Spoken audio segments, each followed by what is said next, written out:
Pay attention to when the Lord asks you something more than once. I was reading the book of First Kings, chapter 19, and Elijah found himself in a cave. And the Lord comes to him and says, "What are you doing here?" He had already asked him, "What are you doing here?" And Elijah was on the run from Jezebel because Jezebel had threatened his life. And so he was running in fear. God says to him, two different occasions, "What are you doing here?" In other words, you just got through defeating hundreds of false prophets.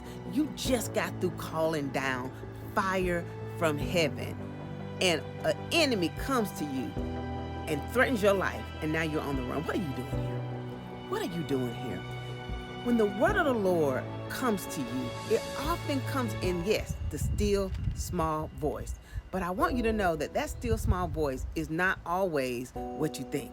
Sometimes that still small voice is to encourage you. Sometimes that still small voice is to say, "What are you doing? You are outside of my will. You are outside of the plan and purpose I have for your life. I call you to move in boldness. I call you to move in power. I call you to move in strength. What are you doing here? What are you doing here in a place that doesn't represent me? What are you doing here in a situation that doesn't represent me? What are you doing here?" And so I want to ask you that question today. Wherever you are, whatever your situation is, what are you doing? What are you doing? And will you be reminded of what you were before, what you did before, or how you were before, or how God moved in your life before? Will you be reminded of that? Or will you be in the place where you're crying because an enemy threatened you? Because the enemy is always coming. He's always coming with lies. He's always coming with threats. He's always coming with intimidation.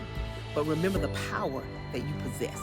You possess the power of God on the inside of you. And you can push back any enemy that comes your way. And so I just want to come to you this evening, afternoon, morning, whatever it is. And I want to ask you, what are you doing? Are you representing God? Are you walking in power?